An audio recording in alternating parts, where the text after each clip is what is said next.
I'm Jess. And this is V is for Vegans. Okay, on today's episode, we are making a vegan fried chicken. Yes. Okay, super traditional dish down south, but not actually a traditional dish for vegan. No.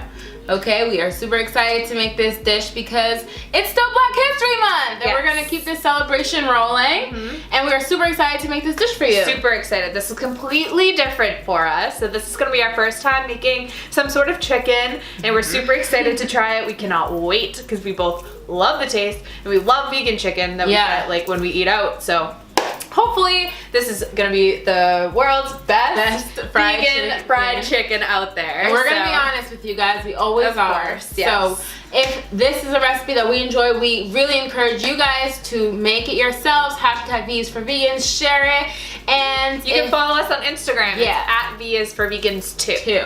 Okay guys, so make sure that if you love this video, you give us a thumbs up. Yes, and subscribe to our channel if you haven't already. Hit the bell for direct notifications in your inbox, and we will see you in our next video. Bye. Hey guys, so I already started with some wheat gluten. You can get this wheat gluten at like Whole Foods or any other health store. And I put it in 2 cups. As you can see, I put in some nutritional yeast, going in with the onion powder, the garlic powder. This is your base to make your seitan. Okay, this is the main part of the chicken, and you want to make sure it's seasoned. So I'm going in with some Creole seasoning. You want to make sure that all the seasonings you choose are vegan. Not all Creole seasoning is vegan. And I am putting in some paprika and zesty lemon so that we can really get that citrusy feeling from the chicken. You're just gonna mix it up, and we're gonna go in with some hot sauce here. We have Cholula and Frank's Red Hot, so we're gonna go in with that Frank's Red Hot. And we're gonna put 2 cups of that in, and then we're gonna move along to more tahini. And you can see my face there. I'm a big tahini fan. So this is a little bit of a weird texture, guys. You just want to go in with a spoon and do as best you can. I would say you're gonna want to do 2 to 3 tablespoons, depending if you like tahini or not. I went for 3 because we do really like it, and honestly guys, this really did make the dish. It was amazing. So from there, we're just gonna pour that mixture of wheat gluten we had, and we're gonna mix it in. So we didn't put all of the flour in at once. As you can see, we're mixing in between, and then we're gonna add some more of the, sorry, not flour, wheat gluten mixture into that. It just makes it a little bit easier to mix. And then we're gonna go in with some vegetable broth, which was an absolute must, just to moisten it up and to help it mix better. Right, because it is pretty hard texture if you don't add the vegetable broth. Some recipes do call to add some more hot sauce, but here we had plenty of spice, so we just went in with some vegetable broth. As you can see, I am massaging that dough that we just created in the bowl, putting it on a flat table with some additional wheat gluten is fine, or flour would do as well, just to make sure you get a nice doughy texture for your chicken. And I'm just rolling it and taking out little bite pieces of chicken and placing it on the table, or a plate like a civilized person. So as you can see, I'm just rolling it around, and you can pick what kind of size you want. I wouldn't go too big with this just because it does double in size in the pot. And you do have to think about it not touching when they're in the pot, all of those little pieces. So definitely make them more on the smaller side instead of the larger side. So we're gonna go in with an entire container of vegetable broth here. Yeah, the more broth, the better, definitely for this dish. You wanna make sure that it is very seasoned. So I am going in with some more water, and I'm pretty much figuring out that it's not enough water at this point, and we're gonna have to continue on. But the rule of thumb is to go for just above where your chicken would meet. And this water, it's gonna have to be seasoned to make a nice Creole seasoned chicken. So now we're gonna go in with the bouillon cube and my favorite liquid aminos. Yum, yum. This really does make a difference, guys. It's one of those key ingredients.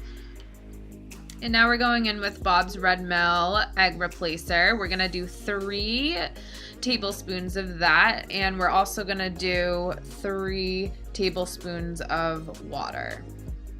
Yeah, and everyone has their own egg replacer. We like to use this one just because we think it feels very consistent with what we're trying to do.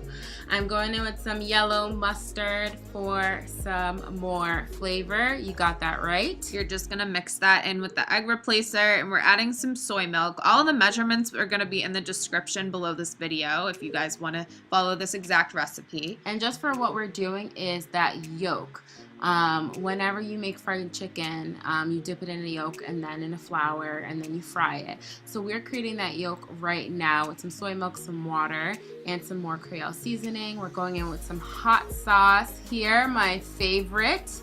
And we are going to make sure that there's just enough to make sure this dish comes out right. You're gonna whisk that really fast, and then you're gonna add some black pepper to that. Corey doesn't like showing the bottle because we just fill another bottle with the black pepper, but here we decided it wasn't thick enough, so we're gonna add some more egg replacer in there.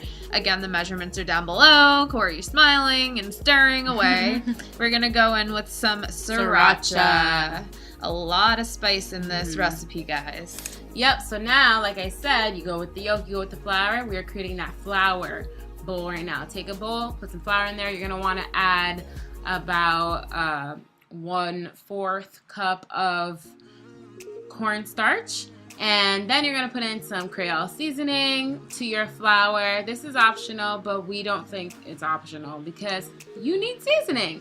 Yeah, and you see us using a lot of the same seasonings in a lot of our recipes because trust me, guys, it works. We went in with some paprika, we went in with some clove, and now we're going in with some more garlic powder and some chipotle onion seasoning. Powder. Yeah, chipotle seasoning because, you know, never too much spice, Corey says. So I'm adding more ground black pepper into this flour mix and some cayenne pepper. Surprise, surprise. Surprise, surprise. Mix that all in, and you guys got a good flour base to add your chicken when that is done being made. You may think to yourself, why are they boiling it? You know, with real chicken, you kind of just put it in the fryer. Well, this is seitan. You want to make sure that you are boiling your seitan before you even go into that step. So in the seitan water, I am adding Old Bay, some chili flakes, about 1 tablespoon of chili flakes into that pot. And I am also adding a veggie bouillon cube. So that's 2 that's been used in this recipe so far, and then liquid aminos like you've also seen earlier as well. And now for the fun part. I'm going in and I'm putting those seitan pieces into the boiling water. The seasoned boiling water. And guys, this is super important. Make sure those nuggets are not touching each other. Right. And this boils for 1 hour to get really nice and cooked. All those flavors infused into our seitan. And look at that already, you guys. Come on now. Like, come on. Doesn't that look like a real chicken nugget? Yeah, a real chicken nugget being cooked. Exactly. And no animals were harmed making this video. And it's such a big piece. So now I am putting it into the yolk. Make sure that's all covered and drenched. Then bam, you're putting it into the flour that we created, right? Flipping that around, getting that drenched, bam, on the plate. And you kind of just do that for all the other nuggets. And now we tried a little something. Experiment. Yes. So we did 5 in an air fryer. We put it on 400 degrees for 15 minutes. And then we fried the rest over the stove, like you see now. Yep. We used avocado oil as our oil base. You can use vegetable oil, but we used avocado oil just because avocado oil does heat up better when you fry. I believe it's up to 500 degrees. And I guess using oil, it makes it a little bit easier for me when I know that it comes from avocados because I'm obsessed with avocados. Who's not obsessed with avocados? So we're putting that into the air fryer. If you want, you can let this chill for a few minutes, about 30 minutes, and then put it back into the yolk and back into the flour if you do want an extra crisp. That is exactly what we did. And you guys, I do think that if you're looking for that fried feeling, then you definitely want to not skip that step. So now we're turning that over and oh my God. That looks absolutely amazing, guys. It's already starting to look really good. And we really wanted to see, compared to this, how the air fryer was going to work. Because obviously, if it looked like this coming out of the air fryer, we would make it out of the air fryer next time so we don't have to use oil. Yeah. So this is actually how it came out of the air fryer compared to over the stove. So clearly, it was weird though. It actually was cooked. It just didn't have the same color. Yeah, it just had all the flour on it and it did not look appetizing whatsoever. But this is our chicken coming out of the frying pot with the avocado oil. We're just gonna put that right back in there. Yeah, we decided to just fry all of them regularly. But you know what? You never know unless you try, right, Corey? Right. And we're not putting it as long as we did the first one because it's, again, like Jess said, already cooked just for the color. And there is our chicken and waffles. You'll see the waffles coming in our next video. Thank Happy you guys Black so History much for Month. watching. Bye.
No, this is absolutely insane.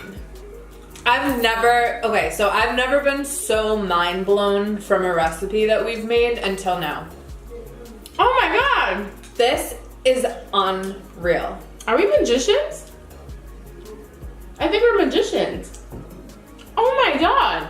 We just created the world's best vegan fried chicken ever. Ew. This tastes exactly like chicken. Wow, yeah, you really did put that hot sauce in it.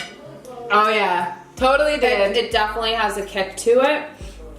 Borderline too hot for me, but it's unbelievable. It really is. I honestly can't get over it. Can I have some of that barbecue sauce? You can have some of this barbecue sauce. Perfect. This barbecue sauce has sriracha in it because I can't get over hot sauce. You guys know this. And oh my God, it's seasoned perfectly. You don't even need any sauce with it, honestly. It's that flavorful. But I just want to try it with barbecue sauce, see what it's like. It's so seasoned, Jess. Do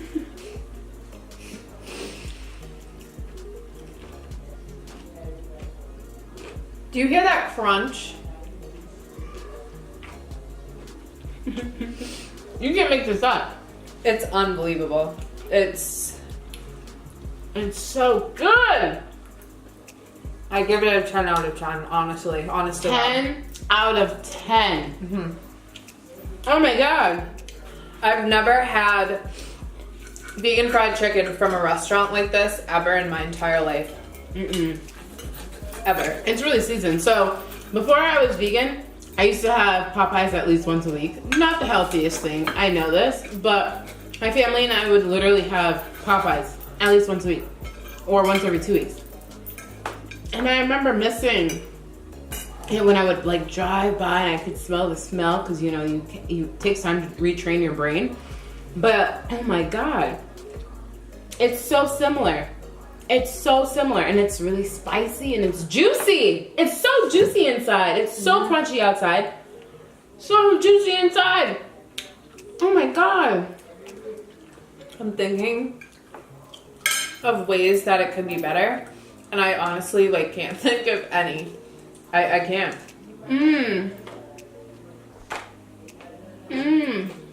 Maybe for me, just a little less spice, Corey. But besides that, unbelievable. It's unbelievable. And we have waffles on the side, you guys. Yeah, we made waffles too. They came out, well, you'll see how they came out. That's gonna be in our next video. That's gonna be a short recipe. It was super quick, super easy. Probably, You guys will like that one. probably the same amount of time it took to make our grilled cheese. Yeah, it was pretty easy. Yeah, so we're having chicken and waffles for Black History Month right now, you guys. This is real life. That spice though, like I'm the spice connoisseur here out of the two of us. She's right. It's borderline. It was borderline too much. But I don't know. Like buffalo. I love it. There's some chipotle in here. There's some buffalo. There's some regular Chili flakes. There's a lot of spice in here because we wanted it to be really like creole. Yo, we did it again. Again. Bam. That's so good. I don't know what else to say. It's so good. I wish you guys could have some with us. Oh my God. Like on another level. I'm actually like I don't even know what to say, guys. This chicken recipe is off the wall. Just Off the wall. this is our first time making seitan. Period. Ever. We've never made any sort of like meat substitute before, at least. Well, I haven't. I haven't. Everything I've had was already pre-made. Yes. We made this from scratch. And this was the best we've ever had from anywhere. It's so juicy on the inside, so crispy on the outside. Smells so good. It looks so good when you look at it. It looks like fried chicken. Like, what? It's insane. It's actually insane. Well, if you enjoyed watching this video, you guys, please give us a thumbs up. If you decide to recreate this video, make sure to hashtag V is for vegans. Follow us on Instagram. The link will be right up here. And yeah, I really hope that you guys do recreate this recipe if you like or miss fried chicken. If you're vegan, if you're vegetarian, or if you still eat meat and just want a healthier way to eat meat, perfect way. Right. You are not compromising on taste whatsoever with this dish. So thank you guys so much for watching. We love you so much. Please subscribe if you haven't already, and we'll see you in our next video. Bye.